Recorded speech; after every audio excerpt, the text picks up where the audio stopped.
Auto sector का। और अब हम देखेंगे कि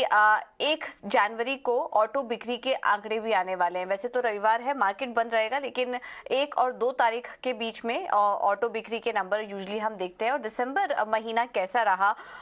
ऑटो सेक्टर के लिए, एक बार ये भी समझ लेते हैं। और सौमित हमारे साथ जुड़ चुके हैं पूरी डिटेल्स के साथ। सौमित, बताइए दिसंबर महीना ऑटो सेक्टर के लिए, ऑटो बिक्री के लिए कैसा रहा?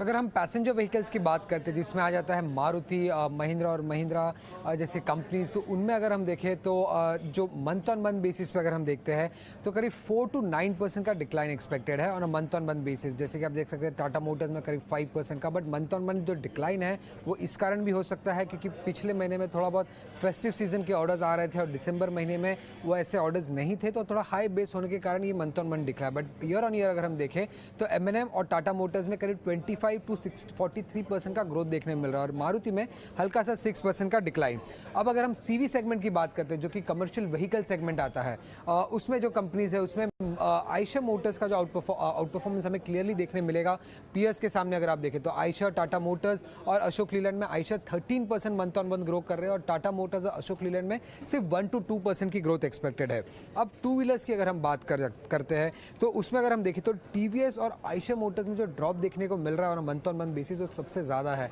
करीब 6 to 5% का, और हीरो में सिर्फ 3% का ड्रॉप देखने मिल रहा है। बट वाई बेसिस पर अगर हम देखें तो हीरो मोटर के सेल्स में करीब 18% का ड्रॉप है। और लास्टली अगर हम ट्रैक्टर सेगमेंट में देखें तो वहाँ पे भले ही मंथ ऑन मंथ में हमें बड़ा सा ड्रॉप देखने मिलेगा सेल्स में, बट ट्रैक्टर सेल्स हमेशा वाई देखनी चाहिए। और उसमें अगर हम देखें तो एस्कॉर्ट्स का आउट परफॉर्मेंस दिख रहा है, करीब 23% वाई ग्रोथ हुआ है और महिंद्रा में सिर्फ 14% का। तो क्या फैक्टर्स थे और कैसा परफॉर्मेंस हुआ है उसका एक और स्नैपशॉट अगर हम देखें तो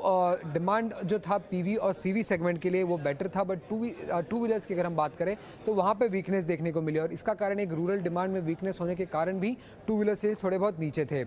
सीवी जो कमर्शियल व्हीकल है वहाँ पे अगर हम देखें तो सेंटिमेंट्स इंप्रूव हो रही है, भले ही अशोक लीलैंड के नंबर्स में ग्रोथ उतनी नहीं थी, बट सेंटिमेंट्स इंप्रूव हो रही है क्योंकि